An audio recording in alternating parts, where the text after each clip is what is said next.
இப்போ நீங்க விளம்பரங்கள் எல்லாம் பார்த்துருப்பீங்க.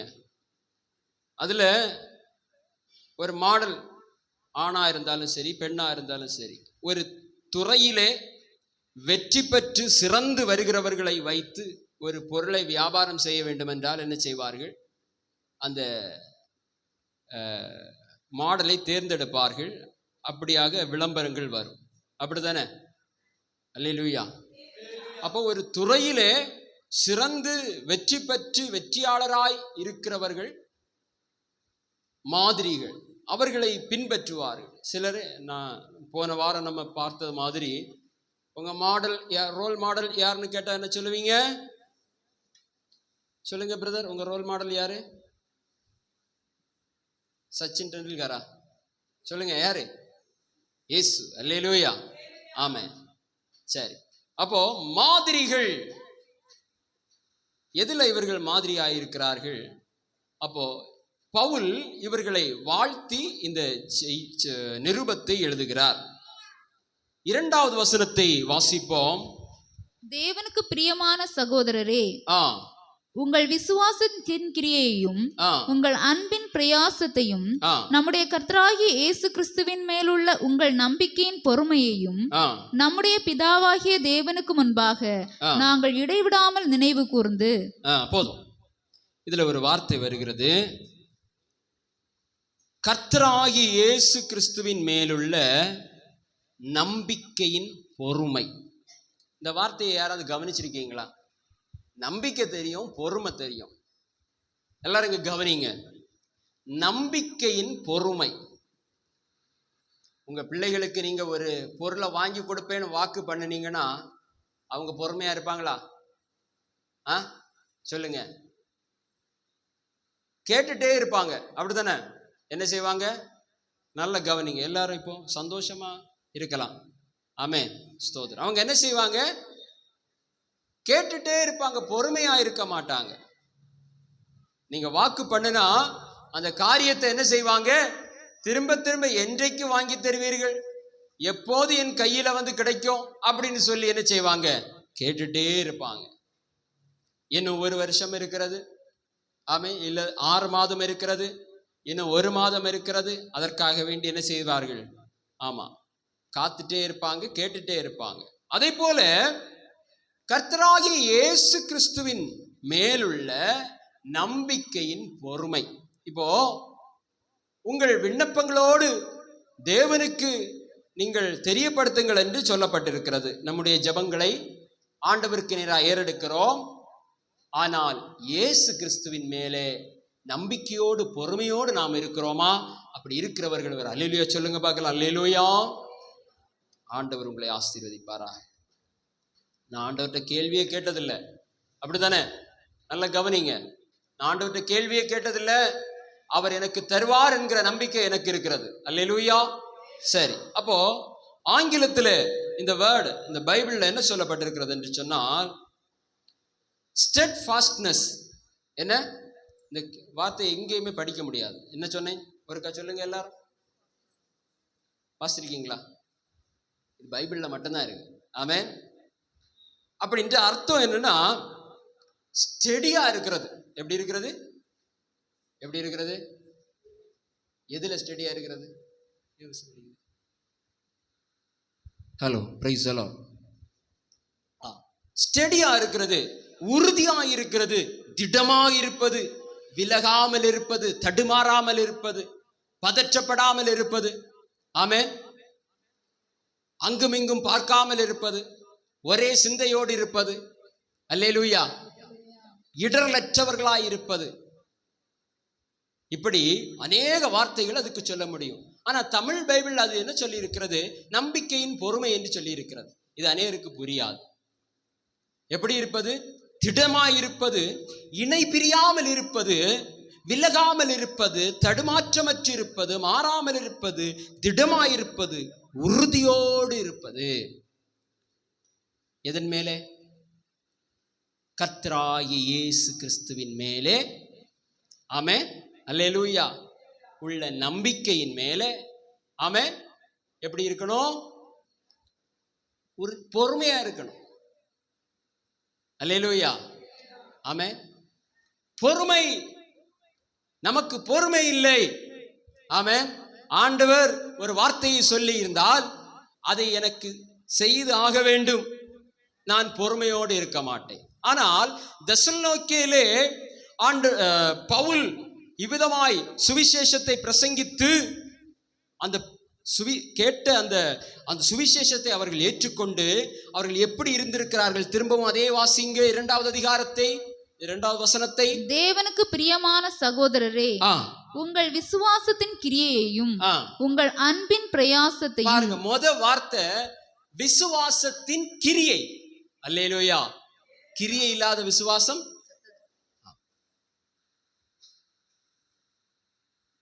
ஸ்கூல்ல டீச்சர் சொல்லுவாங்க, நாளைக்கு என்ன பண்ணணும், ஹோம்ஒர்க் பண்ணிட்டு வரணும்.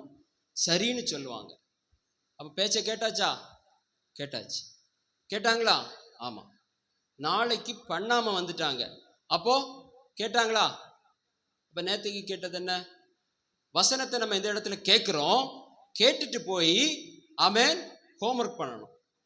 அல்லேலூயா. அதை ஒர்க் அவுட் பண்ணணும். ஆமென். ஸ்தோத்திரம். அப்போ அதை கேட்கிறோம், காதுல கேட்கிறோம், அப்போ விசுவாசிக்கிறோம், அதை கிரியையினால செய்யணும். அதே போல ஆண்டவரே நான் இனி பாவம் செய்ய மாட்டேன் சொல்லியாச்சு, இனி கிரியையில செய்யாம இருக்கணும், கீழ்ப்படியணும். எல்லாம் கவனிங்க, என்ன செய்யணும்? ஆமா, எல்லா செய்தியும் போல அல்ல இந்த செய்தி. ஆமென். கன்வென்ஷன்ல எல்லாரும் செய்தி கொடுத்துட்டு அப்படியே கடமையை முடிச்சுட்டு போறதல்ல. இது சபை வளருவதற்கான செய்தி, ஆண்டவர் நம்மோடு பேசுகிற செய்தி, நேர போக்குறதற்கான செய்தி அல்ல. அல்லேலூயா. ஆமென். எத்தனை பேர் விசுவாசிக்கிறீங்க? ஆமென். தேவனை இன்னும் அதிகமாய் அறிந்து கொள்ள வேண்டும் என்கிறதற்காக ஆண்டவர் நம்மோடு கூட பேசிக்கொண்டிருக்கிறார். ஆமென். சரி, அடுத்தது நாம் தொடர்ந்து வாசிப்போம். 5வது வசனத்தை வாசியுங்கள். எங்கள் சுவிசேஷம் உங்களிடத்தில் வசனத்தோட மாத்திரமல்ல, வல்லமையோடும் பரிசுத்த ஆவியோடும் முழு நிச்சயத்தோடும் வந்தது. போதும். அப்போ நீங்கள் மாதிரிகளாக மாறினீங்க இல்லையா? நீங்கள் மாதிரிகளாய் மாறி இருக்கிறீர்கள். உங்களுடைய அந்த சாட்சி நான் கேட்டேன், மகிழ்ச்சி அடைந்தேன். அப்போ நாங்கள் கொடுத்த சுவிசேஷத்திலே 3 காரியங்கள் இருந்தது. அந்த 3 காரியங்கள் என்னெல்லாம் சொல்லுங்க பார்க்கலாம்.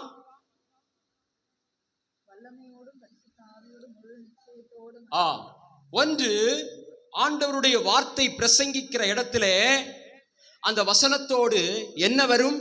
வல்லமை உண்டு. அடுத்தது பரிசுத்த ஆவியானவர் அங்க உண்டு. 3வது முழு நிச்சயம். சொல்லுகிற வார்த்தையில முழு நிச்சயம், வெறும் நிச்சயம் அல்ல, முழு நிச்சயம். ஆமென். விளம்பரம் வரும்போது பாருங்க, ஒரு சோப்பு விளம்பரம் வருதுன்னா இது எவ்வளவு கிருமியை கொல்லணும்னு போடுவாங்க? 100% போட மாட்டாங்க. எவ்வளவு போடுவாங்க சொல்லுங்க? 99.9 தான் போடுவாங்க. ஏன் சொல்லுங்க? மொத்தத்தில் அது ஒண்ணுமே கொல்லாதுன்னு அர்த்தம். அதுக்கு தான் அவங்க தப்பிக்கிறதுக்கு வேண்டி அப்படி சொல்றது. இவர் பிழைச்சிருவாரா? கண்டிப்பா பிழைச்சிருவாரு. எப்படி பிழைச்சிருவாரு? கண்டிப்பா பிழைச்சிருவாரு அப்படின்னு மனுஷன் சொல்லுவான். ஆனா பிழைச்சிருவாரா? இல்ல. ஆமே. இங்க அப்படி அல்ல. ஆண்டவருடைய வார்த்தையில என்னெல்லாம் வருகிறதுன்னா அங்கே ஜீவன், வல்லமை வருகிறது. வல்லமை என்றால் என்ன சொல்லுங்க ஜோய்சன், சொல்லுங்க. வல்லமைனா என்ன? கவரா? பவர். ஆமே. வல்லமைனா என்ன? பவர். பவர் இங்க இருக்கா? யார்ட்டெல்லாம் பவர் இருக்கு? ஆமேன். என்னிடத்துல சண்டை போட்டு பாருங்க, எனக்கு பவரை காட்டுறேன், அப்படிதானே? அல்லேலூயா, ஸ்தோத்திரம். அப்போ பவர் இருக்கிறது, அங்கே ஹோலி ஸ்பிரிட் இருக்கிறது. ஆமேன். அங்கே ஒரு ப்ராமிஸ் இருக்கிறது. அல்லேலூயா, ஆமேன். இது மனுஷன் கொடுக்கிற ப்ராமிஸ் மாதிரி இல்லை, முழு நிச்சயம். எதிலே? இந்த சுவிசேஷத்திலே. இந்த சுவிசேஷத்திற்கு கீழ்ப்படிந்தபடியினாலே ஆமென். இவர்களுக்கு என்ன வருகிறது? அந்த தேசத்தாரிடத்திலே நற்சாட்சி பெற்றிருந்தார்கள். அந்த சாட்சி என்ன? விசுவாசத்தினால கிரியை செய்தார்கள். அடுத்து என்ன செய்தார்கள்? அன்பிலே பிரயாசப்பட்டார்கள். ஆமென். விசுவாசி நான் விசுவாசிக்கிறேன், நீ விசுவாசிக்கிறேன், ஆம் நான் விசுவாசிக்கிறேன், அப்படி போவதல்ல. அவர்கள் விசுவாசித்து கிரியை செய்தார்கள். இரண்டாவது, அன்பிலே என்ன செய்தார்கள்? அப்போ அன்பிலே பிரயாசம் என்றால் என்ன தெரியுமா? ஆமென். நீ அன்பா இருந்தா நானும் அன்பா இருப்பேன். நீ கோபப்பட்டா என்ன செய்வேன்? நானும் கோபப்படுவேன். அப்படிங்கிறதல்ல. நீங்க கோபப்பட்டாலும் நான் அன்பா இருப்பேன் அப்படிங்கிறதா அன்பின் பிரயாசம். எப்படியாவது அவர்களை அன்பாயிருக்க செய்வதற்கு முயற்சி செய்வதுதான் அந்த பிரயாசம். புரிகிறதா? ஆமென். நீ என்னிடத்துல எப்படி இருப்பையோ அதே மாதிரிதான் நான் இருப்பேன்னு சொல்லுகிறது உலக மனுஷனுடைய வழக்கம். ஆனால் கிறிஸ்துவுக்குள்ளே மீட்கப்பட்டவர்கள் அப்படி அல்ல. அன்பிற்காய் பிரயாசப்படுகிறவர்கள். ஆமென். கோபத்திற்காய் பிரயாசப்படுகிறவர்கள் அல்ல, மூர்க்கத்திற்காய் பிரயாசப்படுகிறவர்கள் அல்ல, வைராக்கியத்திற்காய் பிரயாசப்படுகிறவர்கள் அல்ல, அன்பிற்காக பிரயாசப்படுகிறவர்கள். ஆமென். எத்தனை பேருக்கு புரிகிறது? ஆமென். அவர்கள் அன்பு செலுத்தவில்லை என்று போய்விடுவதல்ல, அன்பிற்காக பிரயாசப்படுதல். இதுதான் விசுவாசத்தின் கிரியை. ஆமென். இது எதற்காக அவர்கள் செய்கிறார்கள் தெரியுமா? இவர்களுக்கு ஒரு சுவிசேஷம் வந்தது. அந்த சுவிசேஷத்திலே வல்லமை இருந்தது. அந்த சுவிசேஷத்திலே பரிசுத்த ஆவியானவர் இருந்தார். அந்த சுவிசேஷத்திலே முழு நிச்சயம் இருந்தது. ஆமென். இதை அவர்கள் என்ன செய்தார்கள்? ஆமென். நம்பிக்கையாய், ஆமென், பொறுமையோடு இருந்தார்கள். அல்லேலூயா. எல்லாம் நம்மிடத்தில் இருக்கிறது. ஆனால் இந்த பொறுமை இல்லை. என்ன பொறுமை இல்லை? நம்பிக்கையின் பொறுமை இல்லை. அப்போ இவர்கள் இதையெல்லாம் செய்து சாட்சி பெற்றவர்கள் யாரு? சொல்லுங்க, யாரு? தெசலோனிக்கேய சபையை சார்ந்தவர்கள். தொடர்ந்து வாசியுங்கள். 6வது வசனம். நீங்கள் மிகுந்த உபத்திரவத்திலே பரிசுத்த ஆவியின் சந்தோஷத்தோட திருவசனத்தை ஏற்றுக்கொண்டு எங்களையும் கர்த்தரையும் பின்பற்றுகிறவர்களாகி. அப்போ இவர்கள் எப்போது பொறுமையா இருந்திருக்கிறார்கள்? கவனியுங்கள். மிகுந்த உபத்திரவத்தில். உபத்திரவம் இல்லாதவங்க எல்லாம் ஒரு அல்லேலூயா சொல்லுங்க பார்க்கலாம். அல்லேலூயா. மிகுந்த உபத்திரவம் தான் இல்லையா? சுவிசேஷத்தினால உபத்திரவப்படுறவங்க எல்லாம் ஒரு அல்லேலூயா சொல்லுங்க பார்க்கலாம். அல்லேலூயா. சுவிசேஷர்களை நம்ம உபத்திரவப்படுத்தாம இருந்தா சரி, அப்படித்தானே? அப்போ இந்த தெசலோனிக்கேயருக்கு சுவிசேஷத்தினால உபத்திரவம் இருந்தது. இயேசுவை ஏற்றுக்கொண்டபடியினால உபத்திரவம் இருந்தது. ஆமென். அங்கே அந்த நெருக்கம் இருந்தது. அந்த நெருக்கத்திலேயோ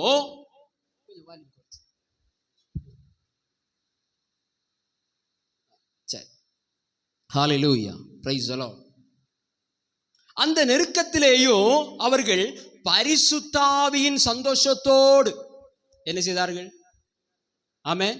பரிசுத்த ஆவியின் சந்தோஷத்தோடு திருவசனத்தை ஏற்றுக்கொண்டார்கள். அல்லேலூயா. ஏற்றுக்கொள்ளுதல் என்றால் காதிலே கேட்கிறது மாத்திரமல்ல, அதற்கு கீழ்ப்படிவது, அதை கிரியையிலே வெளிப்படுத்துவது. ஆமென். ஸ்தோத்திரம். அப்போ பாருங்கள், 1வது தெசலோனிக்கேயரின் 2வது அதிகாரத்தின் 13வது வசனத்தை வாசிப்போம். இவர்கள் அங்கு சுவிசேஷம் பிரசங்கம் பண்ணின போது அவர்கள் அதை எப்படி ஏற்றுக்கொண்டிருக்கிறார்கள்? ஆகையால் நீங்கள் தேவ வசனத்தை எங்களாலே கேள்விப்பட்டு ஏற்றுக்கொண்ட போது அதை மனுஷர் வசனமாக ஏற்றுக்கொள்ளாமல் தேவ வசனமாகவே ஏற்றுக்கொண்டதினாலே நாங்கள் இடைவிடாமல் தேவனுக்கு ஸ்தோத்திரம் செலுத்துகிறோம். இதை இவர்கள் எப்படி ஏற்றுக்கொண்டிருக்கிறார்கள்? பேசுகிற பவுலுடைய வார்த்தையா ஏற்றுக்கொள்ளாமல், ஆமென், அதை தேவனுடைய வார்த்தை என்று ஏற்றுக்கொண்டிருக்கிறார்கள். இன்றைக்கு ஒரு பெரிய போதகருடைய செய்தி என்றால் அதற்கு கொஞ்சம் ரசிகர்கள். இது இவருடைய செய்தி, அவர் என்ன சொல்வாரோ, அவர் பைபிள்ல இருந்து சொன்னாலும் சரி, ஆமென், வெளியில இருந்து சொன்னாலும் சரி, அவர் சொன்னதுதான் சரி, அது அவருடைய வார்த்தை. ஆமென். அவர் ஒரு காலத்திலே சரியாக வேதத்தை போதித்திருப்பார், பின்பு சாத்தானாலே வஞ்சிக்கப்பட்டு வேற எதையாவது ஒன்றை பின்பற்ற சொல்லி இருப்பார். அதன்படியே இவர்களும் செய்வார்கள். அப்போ யார் கர்த்தருடைய வார்த்தையை கொடுத்தாலும் அது அவர்களுடைய வார்த்தை அல்ல. அது யாருடைய வார்த்தை சொல்லுங்க? தேவனுடைய வார்த்தை என்று ஏற்றுக்கொள்ள வேண்டும். ஆமென். எந்த போதகருடைய ஆமென் பிரசங்கத்திற்காகவும் நாம் என்ன செய்யக்கூடாது? அங்க போகக்கூடாது. அங்க தேவனுடைய வார்த்தை வரும் என்கிறதான எண்ணத்தோடு போக வேண்டும். அல்லேலூயா. பாருங்கள், இப்பொழுது இருக்கிறதான எல்லா போதகர்களை விட மிகவும் உயர்ந்தவர் தான் யாரு? யாரு சொல்லுங்க? பவுல். யாரு உயர்ந்தவர் என்றால்? அதிகமாய் ஊழியத்தை செய்தவர், அதிகமாய் நிருபங்களை எழுதினவர், அதிகமாய் கிறிஸ்துவுக்காக பாடுகள் பட்டவர், அதிகமாய் அற்புதங்களை அடையாளங்களையும் செய்தவர், கர்த்தராலே தெரிந்து கொள்ளப்பட்ட அப்போஸ்தலன். அந்த அப்போஸ்தலனாகிய பவுலே சொல்லுகிறார், என்னுடைய பெயரை சொல்லக்கூடாது, இது என்னுடைய வாயிலிருந்து வருகிற வார்த்தை அல்ல, இது தேவனுடைய வார்த்தை என்று நீங்கள் ஏற்றுக்கொண்டதினாலே என்ன நடக்கிறதாம்? வாசியுங்கள் தொடர்ந்து. நாங்கள் இடைவிடாமல் தேவனுக்கு ஸ்தோத்திரம் செலுத்துகிறோம், அது மெய்யாகவே தேவ வசனம்தான், விசுவாசிக்கிற உங்களுக்குள்ளே அது பலனும் செய்கிறது. ஆமென். இப்படி ஏற்றுக்கொண்டால்தான் அந்த வார்த்தை நமக்குள் பலன் செய்யும். அல்லேலூயா, அல்லேலூயா, ஆமென். இனி 1வது அதிகாரத்தின் ஆமென் ஸ்தோத்திரம் 9வது வசனத்தை வாசிப்போம். ஏனெனில் அவர் தாமே எங்களை குறித்து உங்களிடத்தில் நாங்கள் அடைந்த பிரவேசம் இன்னதென்பதையும் ஜீவனுள்ள மெய்யான தேவனுக்கு ஊழியம் செய்வதற்கு நீங்கள் விக்கிரகங்களை விட்டு தேவனிடத்துக்கு மனம் திரும்பினதையும். போதும். ஆமென். எதிலெல்லாம் சாட்சி? அவர்களுடைய பழைய பாவ வழக்கங்களை எல்லாவற்றையும் விட்டு. கவனிக்கிறீங்களா? ஆமென். செய்தியின் தலைப்பு என்ன? யாராவது ஒரு ஆள் சொல்லுங்க பார்ப்போம். சொல்லுங்க பார்க்கலாம். எல்லாருக்கும் எங்கேயோ போகணும்னு நினைக்கிறேன். ரொம்ப பொறுமை இல்லாமல் இருக்கிறீங்களே. ஆமென். என்ன நம்பிக்கையின் பொறுமை உங்களுக்கு இல்லை? நிறைய பேருக்கு. ஆமென். ஸ்தோத்திரம். நல்லா கவனிங்க. கல்யாணம் வீட்டுக்கு ஒன்று போக வேண்டாம்ல? சரி, அப்படி நம்ம எங்கேயாவது ஒரு டூருக்கு ஏதாவது போனோன்னா அவங்கள பிடிச்சி வச்சு ஆலோசனை கொடுத்தா அவங்களுக்கு என்ன செய்யாது? தலையில் ஏறவே செய்யாது. அப்படி தானே? சிலர் அப்படிதான். ஸ்கூலில் டூருக்கெல்லாம் பிள்ளைங்க காசெல்லாம் கொடுத்து எல்லாம் ரெடி பண்ணிடுவாங்க. அப்போ போகும்போது அப்பாவும் அம்மாவும் என்ன செய்வாங்க? நீ என்ன செய்யக்கூடாது? ஆமாம், தனியாக போகக்கூடாது. என்ன செய்யக்கூடாது? ஆமாம், கூட்டத்தோடு தான் இருக்கணும். இப்படி சொல்லி சில ஆலோசனைகள் எல்லாம் கொடுத்தா ஏதாவது தலையில் ஏறுமா? இல்லை. இவங்க போகக்கூடிய இடம்தான் அவங்க மனசில் இருக்கும். ஆமே. அதே போல் ஆமே, நம்ம போகக்கூடிய இடம் பரலோக ராஜ்யம். அதை குறித்து தானே சிந்தை நமக்கு கொஞ்சம் இருக்கட்டும். அல்லேலூயா. இயேசு கிறிஸ்துவின் மேலுள்ள நம்பிக்கையின் பொறுமை. ஆமென். அது மனிதர்களிடத்தில் இருப்பதில்லை. எளிதாக சத்துருவானவன் நம்மை திசை திருப்புகிறவனாயிருக்கிறான்.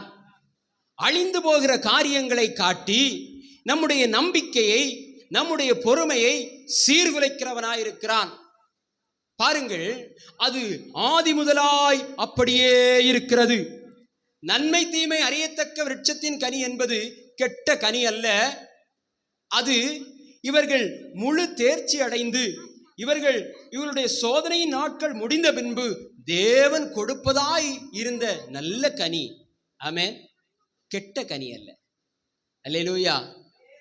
ஆனால் இவர்களுக்கு அந்த பொறுமையை அவன் இழக்கச் செய்கிறான். அல்லேலூயா. அப்ப தேவன் நமக்கு சொன்ன அந்த வாக்குத்தத்தத்தை நாம் பெற்றுக்கொள்வதற்கு நம்மிடத்தில் என்ன இருக்க வேண்டும்?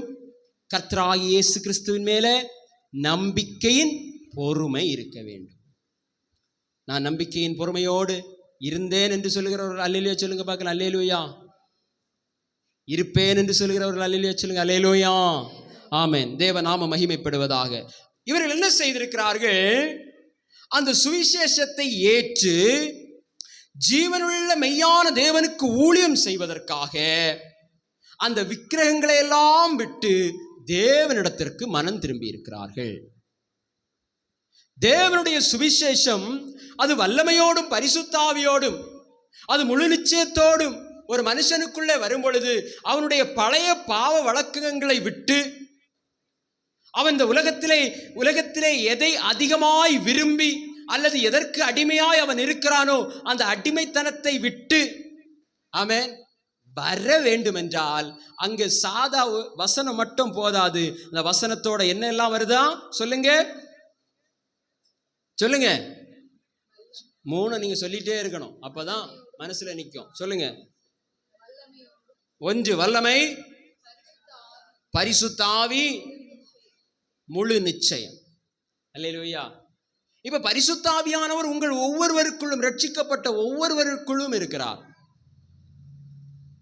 வல்லமையும் இருக்கிறது. ஆனால் முழு நிச்சயம் உங்களுக்கு இருக்கிறதா? அல்லேலூயா. ஆமென். விசுவாசத்தால் நீதிமான் பிழைப்பான்.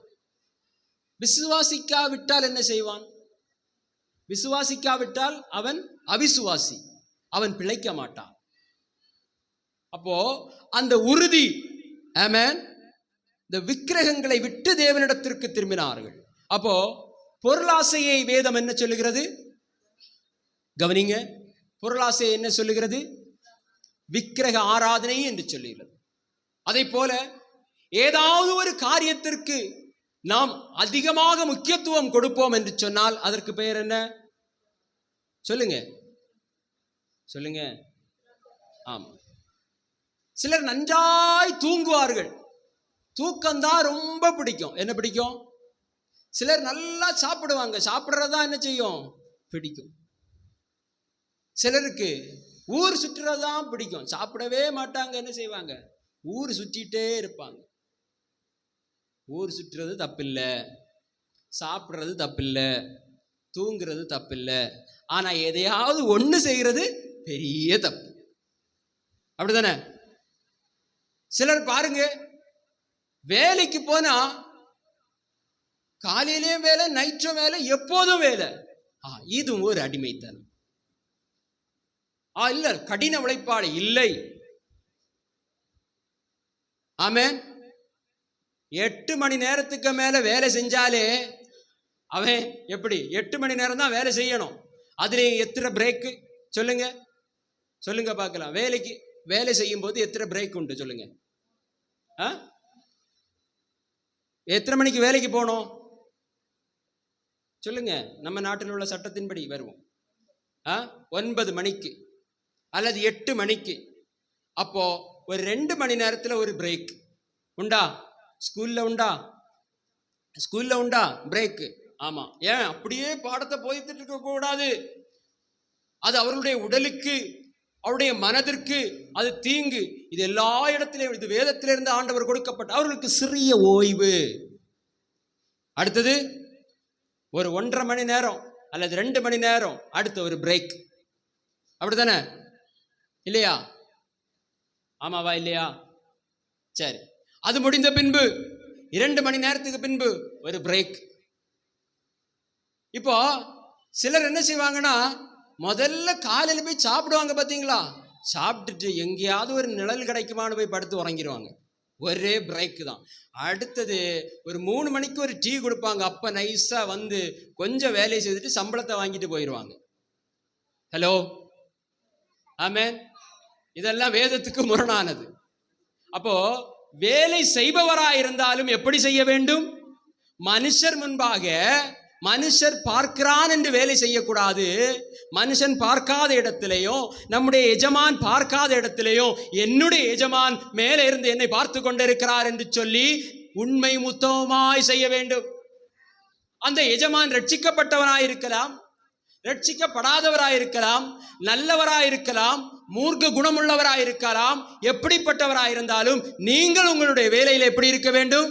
உண்மை உள்ளவர்களாயிருக்க. ஏனி இந்த எஜமான், ஹலோ கவனிங்க, இந்த எஜமானானவன் இந்த மனிதனை 8 மணி நேரத்துக்கு மேல என்ன செய்யக்கூடாது?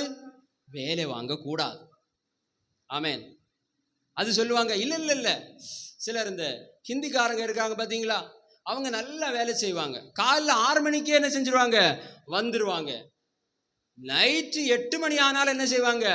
வேலையை விட்டு போக மாட்டாங்க. ஏன்? இவங்க வேலை வாங்குறதுனால. அதிக சம்பளமா? ஒரே சம்பளம். அப்போ ரட்சிக்கப்பட்ட எஜமானாகிய நாம் என்ன செய்யக்கூடாது? அப்படி செய்யக்கூடாது.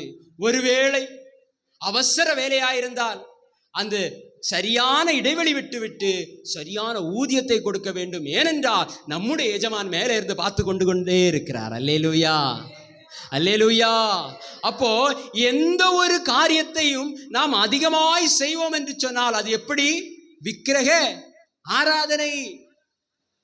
அது ஏன் செய்கிறோம்?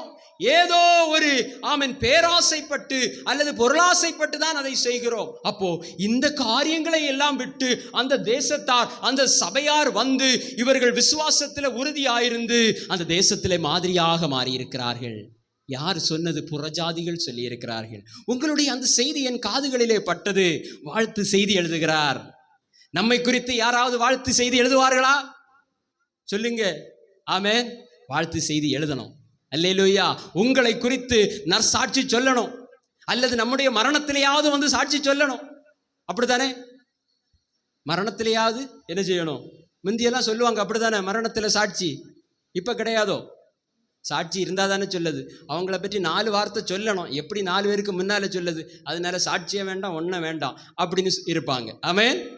அன்பிலே பிரயாசப்படுங்கள். என்ன செய்யுங்க? அங்கே இருந்து அன்பு வராம வம்பு தான் வந்ததுன்னா நீங்கள் அன்புக்காக என்ன செய்யுங்கள்? பிரயாசப்படுங்கள். பிரயாசப்பட்டு கொண்டே இருங்கள். அதை தான் இந்த தெசலோனிக்கேயர் செய்தார்கள். சரி, 10வது வசனத்தை வாசிப்போம். அவர் மரித்தோரிலிருந்து எழுப்பின வரும் இனிவரும் கோபாக்கினையினின்று நம்மை நீங்களாக்கி ரட்சிக்கிறவருமாய் இருக்கிற அவருடைய குமாரனாகிய இயேசு பரலோகத்திலிருந்து வருவதை நீங்கள் எதிர்பார்த்து கொண்டிருக்கிறதையும் அறிவிக்கிறார்களே. இதுதான் சாட்சி. செய்தி இப்ப முடியும். எல்லாரும் முழிச்சாச்சு. அப்பா வீட்டுக்கு போயிடலாம். அல்லேலூயா. சரி, 10வது வசனத்துல தான் அதனுடைய தெளிவு இருக்கிறது. பாருங்கள், என்னதை அறிவித்திருக்கிறார்கள்? நீங்கள் அவர் மரித்தோரிலிருந்து எழும்பினவரும் இனி வரும் கோபாக்கினையினின்று நம்மை நீங்களாக்கி ரட்சிக்கிறவருமாயிருக்கிற அவருடைய குமாரனாகிய இயேசு பரலோகத்திலிருந்து வருவதை எதிர்பார்த்து கொண்டு உங்களுடைய வாழ்வை நீங்கள் வாழுகிறீர்களே. இதை அந்த ஜனங்கள் மூலமாக என் காதுகளிலே கேட்டேன். இந்த சுவிசேஷத்தை தான் நான் அங்கு கொண்டு வந்தேன். இது என் வார்த்தை அல்ல, இது தேவனுடைய வார்த்தை. அந்த சுவிசேஷத்திற்குள்ளே என்ன இருந்தது? வசனம் மாத்திரம் இல்லை, என்னெல்லாம் இருந்தது? வல்லமை இருந்தது, பரிசுத்த ஆவியானவர் இருந்தார், அதோடு கூட முழு நிச்சயம் இருந்தது. இவை 3ம் இருந்தால் மாத்திரமே இவர்களாலே இப்படி சாட்சி கொடுக்க முடியும். ஆமென். அல்லேலூயா.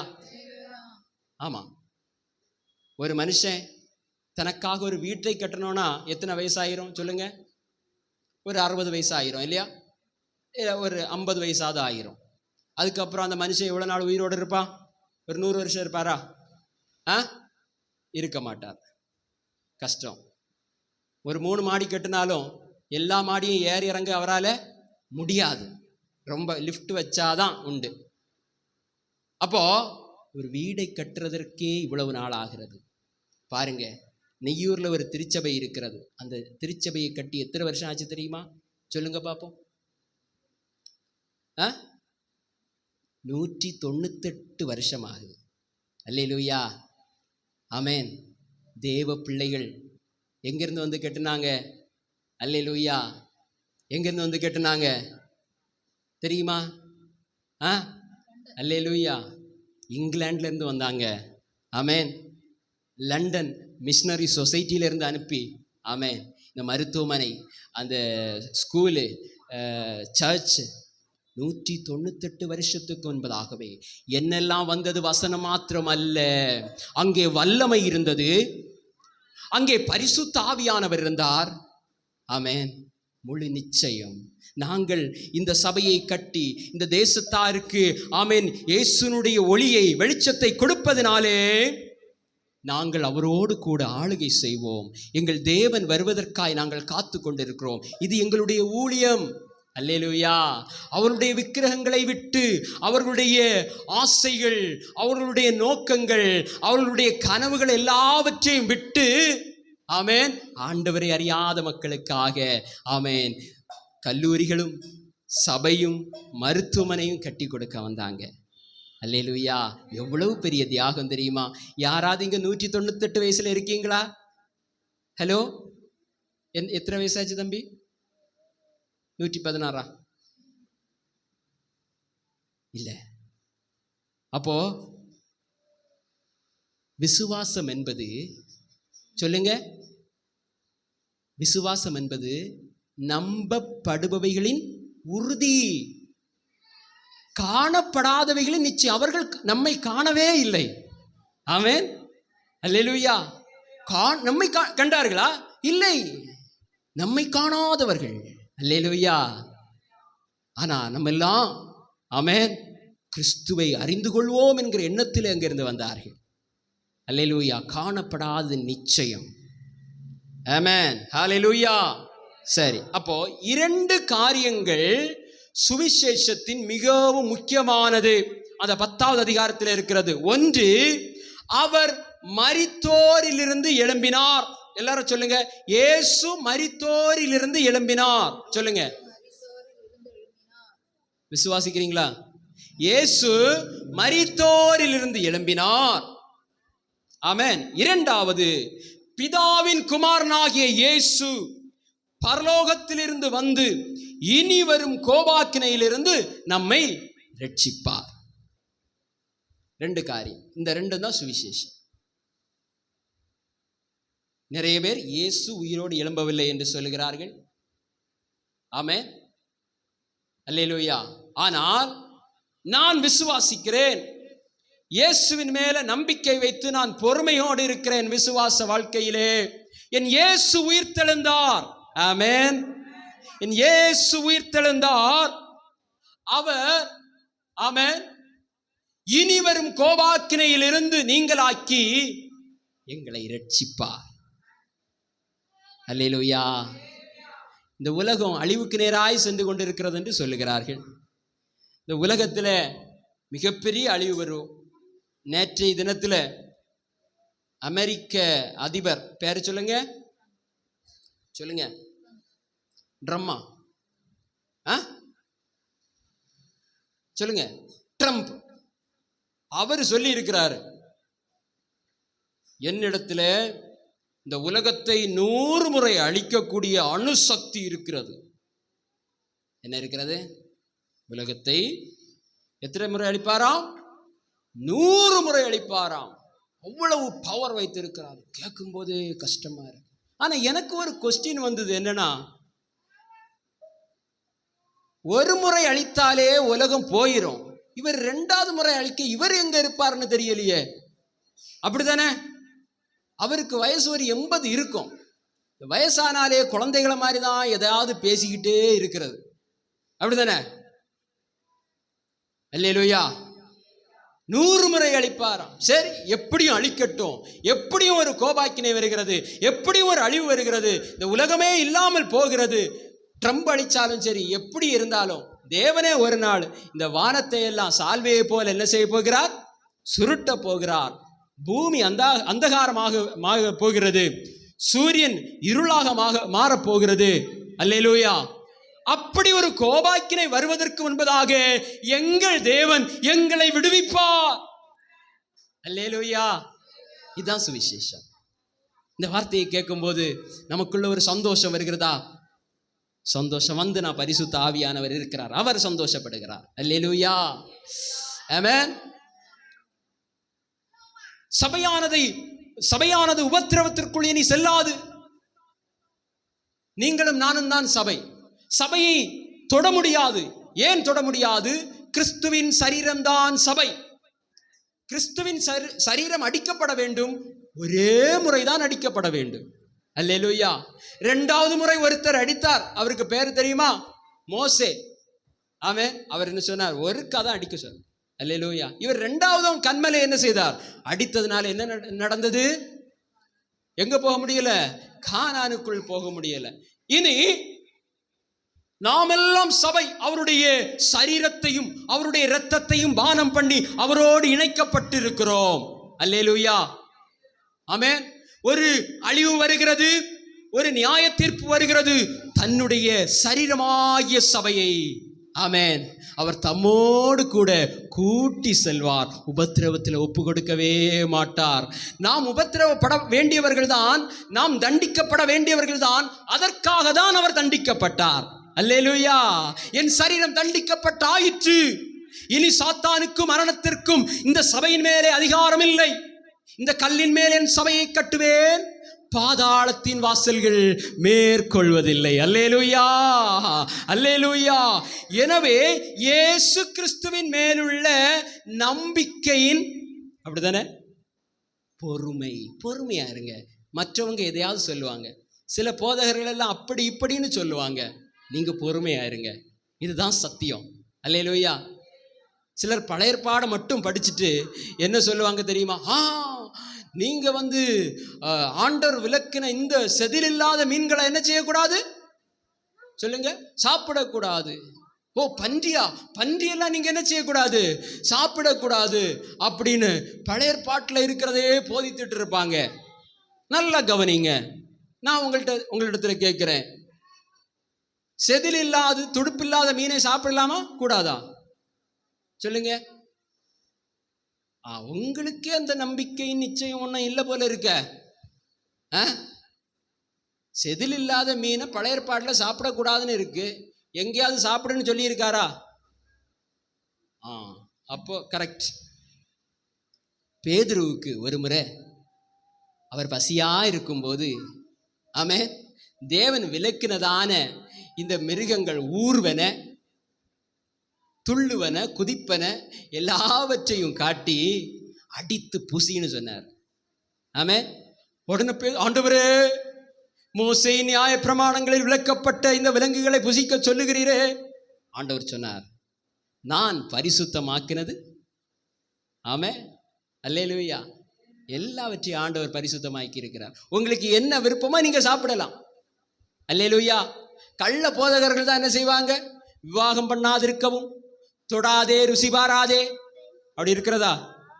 தொடாதே ருசி பாராதே அப்படியெல்லாம் சொல்லி போதிப்பார்கள். ஆமென். நிருபங்கள்ல இருக்கிறது. அது யாரு? சரி, கவனிங்க எல்லாரும். எனவே உங்களுக்கு என்ன விருப்பமோ அதை இங்க பாருங்க, என்ன மிருகமானாலும் சாப்பிடலாம். ஆனா கவர்மெண்ட் கொஞ்சம் மிருகங்களை தடை பண்ணியிருக்கு, அதை மட்டும் விட்டுருங்க. என்ன, இல்லைன்னா நம்ம வீட்டுக்கு போலீஸ் வரும். அல்லேலூயா. சரி, அதை மட்டும் விட்டுட்டு நமக்கு சரியா இருந்தா அதை நீங்க செய்யலாம். அல்லேலூயா. ஆமென். இனி விவாகம் பண்ணாதிருக்கவும்னு ஒரு போதனையே பண்றாங்களாம். அதுக்கும் வசனம் இருக்கிற. கள்ள போதகன் தான் அப்படி பண்ணுவான். ஆமென். மனிதன் தனிமையா இருப்பது நல்லதல்ல என்று சொல்லி சொன்னது யாரு? அவனுக்கு ஏற்ற துணையை உண்டு பண்ண வேண்டும். தேவன் இணைத்ததை மனிதன் பிரிக்காதிருக்க கடவன். அப்போ இதற்கு மாறாக பிரசங்கிப்பதெல்லாம் கள்ள போதனைகளாயிருக்கிறது. அல்லேலூயா. ஆமென், ஸ்தோத்திரம். அப்ப 2 காரியங்கள் சுவிசேஷத்தில் இருக்கிறது. என்னெல்லாம்? ஒன்று, இயேசு கிறிஸ்து மரித்தோரிலிருந்து எழுந்தார். அவர் முதல் எழுந்தவர். லாசரு முதல் எழுந்தாரேன்னு நீங்க நினைக்கலாம். ஆனா லாசர் எழுந்து அவர் மரித்தார். ஆனால் இயேசுவோ உங்கள் கண்களுக்கு முன்பாக எப்படி எழுந்தருளி போனாரோ அதை போலவே அவர் வருவார். அவர் இன்றைக்கும் ஜீவனோடு கூட இருக்கிறார். அல்லேலூயா. அந்த தேவன் இனி வருகிறதான அந்த கோபாக்கினைக்கு நீங்களாக்கி நம்மை விடுவிப்பார். இந்த 2 காரியங்களையும் விசுவாசிக்கிறவர்கள் அப்படி எழுந்து நிற்கலாமா? ஹல்லேலூயா. ஆமென். Thank you Jesus. Thank you Jesus. நன்றி இயேசுவே, நன்றி இயேசுவே. ஹல்லேலூயா, ஹல்லேலூயா. கிறிஸ்துவின் நிமித்தமாக, ஆமென், மிகுந்த உபத்திரவங்கள் எல்லாவற்றையும் சகித்தார். உபத்திரவத்திலே பரிசுத்த ஆவியின் சந்தோஷத்தோடு திருவசனத்தை ஏற்றுக்கொண்டார்கள். இயேசுவை பின்பற்றினார்கள். ஆமென், அல்லேலூயா. கர்த்தராகிய இயேசு கிறிஸ்துவின் மேலே கொண்டுள்ள நம்பிக்கையிலே பொறுமையாயிருந்தார்கள். பலர் ஆமென். வசனத்தின் மூலமாகவோ அல்லது மூட நம்பிக்கைகள் மூலமாகவோ நம்மை பதற்றமடைய வைக்கலாம். கிறிஸ்து சொல்லாத வேறொரு செய்தியை சொல்லி நம்மை திசை திருப்ப பார்க்கலாம். இதுதான் சத்திய வார்த்தை. ஆமென். அவர் மேலே கொண்ட நம்பிக்கையிலே நீங்கள் பொறுமையாயிருங்கள், பயப்படாதிருங்கள், நீங்கள் பூரண நிச்சயத்தோடு இருங்கள். ஆமென். அவர் உயிர்த்தெழுந்தார், அவர் மீண்டும் வருவார். இயேசு வந்தாச்சுன்னு சொல்றாங்க. சிலர் என்ன செய்யலாம், இயேசு வந்தாச்சு அப்படின்னு சொல்லி போதிக்கிறாங்க. இல்லை, சபையை அவர் எடுத்துக்கொள்ள வருவார். ஆமென். ஹல்லேலூயா. பாடுபட்டோர்க்கு பலனளிப்பாரே, பாடுபட்டவர் தாமே. பாடுபட்டோர்க்கு பலனளிப்பாரே, பாடுபட்டவர் தாமே. கூடும் நமக்கோ குறைவில்லா பலனை கூவிய கொடுத்திடுவார்.